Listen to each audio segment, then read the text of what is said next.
Ahoy Captains, it's Vaz again with another video from World of Warships Legends.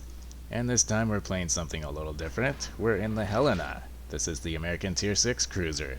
And in this match, we're in a game of domination on the map Estuary. Now unfortunately this is my second take of this commentary. Had a little bit of an audio hiccup. I don't know for how long, but it's been a couple videos now.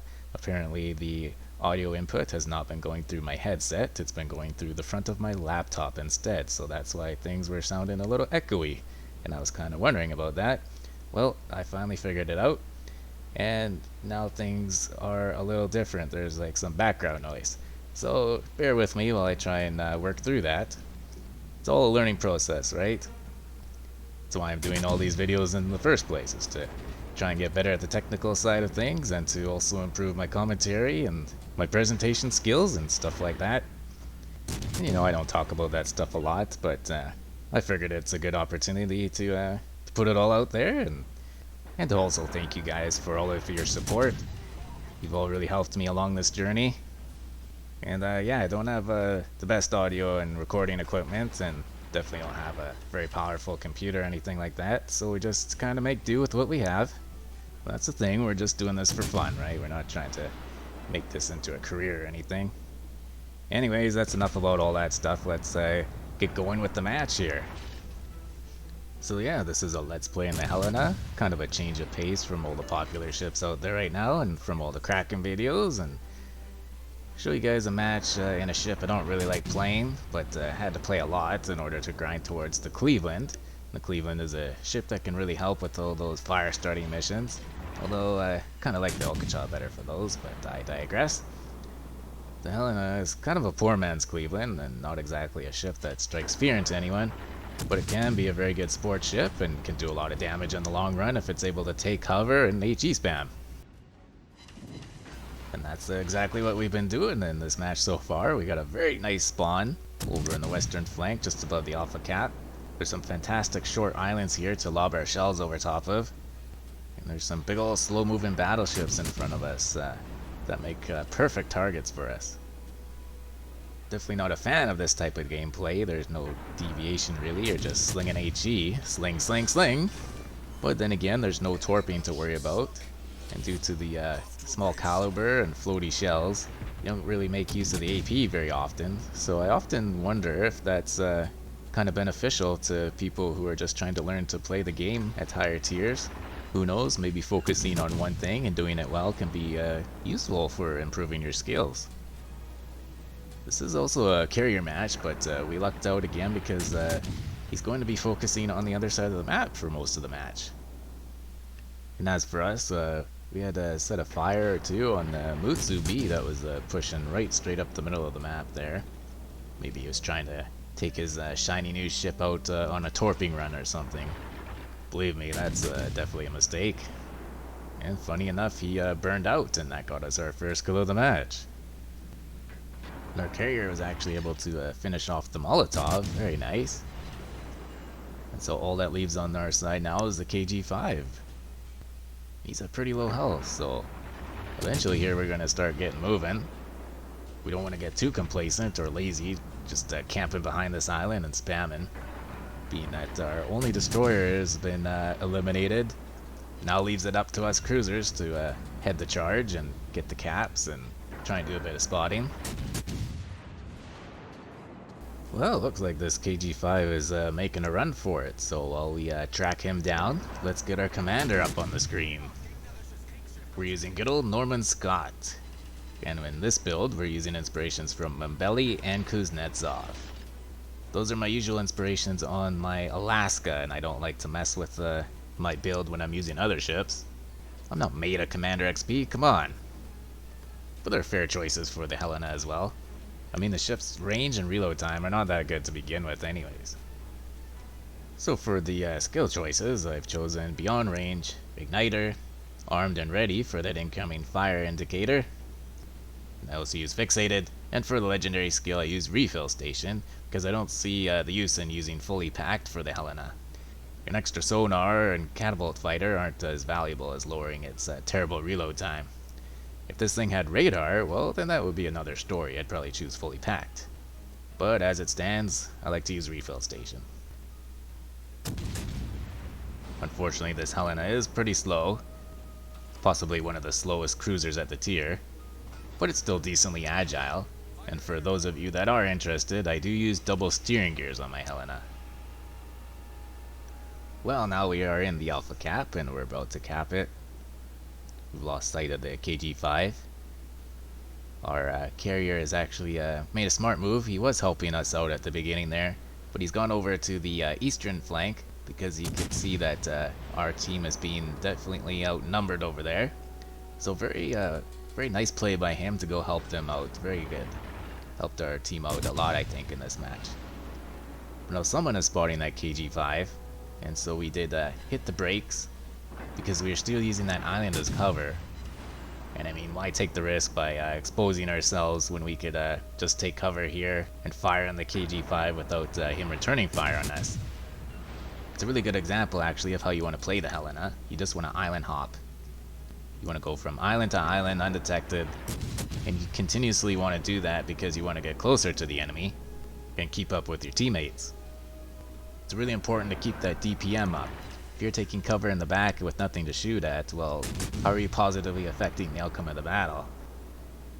You always want to be in a position to fire your guns, and if you're not, get into one. Now this KG5 has been on life support for quite some time now. He's been putting up quite a fight. We thought our last level would have finished him off, but no, it didn't finish him off. This guy's invincible. And finally we got him. Amazing, he was just fighting it so badly and just wouldn't die. No wonder we got the Arsonist medal on him. Well, now that he's done with, our flank is officially cleared out and we can move on to bigger and better things, I think. Ship-wise, the teams are even, but our eastern flank is putting up quite the fight over there at Delta Cap, so the quicker we can get over there to help, the better. We'll try to stop at the Bravo Cap along the way and grab that for our team just in case we start to lose some more ships. Getting those caps can also help big time for piling up the XP. And when you're grinding a tier 6 ship, boy, do you need all the XP you can get. So as we make our way towards the other side of the map, that Kuznetsov range inspiration is coming in handy. We're able to take some shots at that Tennessee, and because there's an island just in front of him there, we can do it undetected. We ain't got nothing else to do while we're coming over here, so we might as well. If we do become detected, we'd probably stop firing our guns so we could drop detectability. We don't want to get reset while we're trying to get this cap. And now we're just trying to get into position to make our next move. It's too bad this cap circle wasn't just a little bigger, or those islands weren't a little shorter. We could take some shots over at the ships at the eastern flank there. There's some serious aerial warfare going on over there between both carriers, our teams and their teams. And I think we only have one ship left over there. He's just taking on all comers. Good for him. Hopefully he can hold out a little bit longer, and that way once we get this cap we'll be able to help him out. Tennessee appears again, and we think, hey, why not? We should be undetected, but unfortunately that shot causes us to become detected. I guess that island wasn't high enough. We did get 2 fires on him, very nice. But now we are kind of screwed, so we're gonna mess with our speed a little bit. Go backwards, and then go forwards again. Thank God that Tennessee shot HE at us. Although it didn't matter because those shots weren't very close. Okay, actually those ones hit us. But our return fire on them gets 2 more fires started, so that's very nice. We've got this cap all sorted out, and now we can move on and help out in the eastern flank now. Now I actually don't know what I was thinking here. Maybe I thought that Dunkirk was further out than he actually was, or that maybe he wasn't headed right for us. Well, oh, he is right in our grill right now, so we need to hit the brakes. I don't know if we can bow tank this Dunkirk, but I do know from experience that we don't have to worry too much about his trolley-ass dispersion. If that were a Richelieu, then we'd be having an entirely different conversation right now, and an entirely different match, because the Helena, much like most Tier 6 cruisers, do not fare very well against most Tier 7 battleships.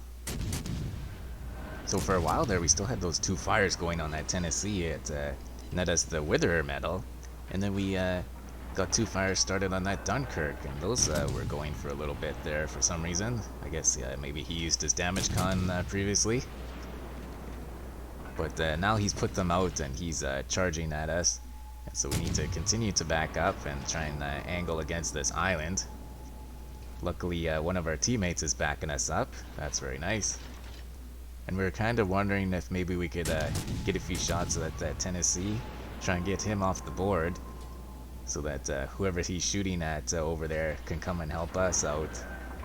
Because again, we're dead even in ships, and this match can go either way at this point. We just lost our Dallas, so that puts it even at 4 ships apiece. And unfortunately that Tennessee is now out of our range, so we're going to go back to focusing this Dunkirk. Our Queen Elizabeth teammate has taken point against the Dunkirk. So we say, what the hell, let's back them up, let's push forward. Unfortunately no propulsion mod, so it does take a while. And still, we haven't seen too much activity in our direction from the enemy carrier. So we are still undetected. And maybe that just goes to show you that he doesn't really see the Helena as much of a threat. Poor Helena. And after firing on that Dunkirk, we did become detected, so we did hit the brakes. We thought we could remain undetected over that little outcropping there. But it didn't matter. Our Queen Elizabeth finished him off very nicely. And finally that Tennessee has been finished off. He also put up quite a big fight. And that was the thing in this match. There were quite a few battleships and few destroyers, so it took forever to kill some of them. But now we're actually in pretty good shape. We're up 4 ships to 2, and we're up in caps 3-1. Looks like the enemy carrier is making a run for it. I think one of our teammates to the north has flushed him out of his hiding spot. Mind you, this match was from quite a while back. It's all the way back from last August, which means that carriers hadn't received their much needed concealment nerf as of yet. That happened in October of 2021, of course. And no, I didn't have that memorized. I looked it up. It's the kind of boots on the ground effort I put into these videos for you guys.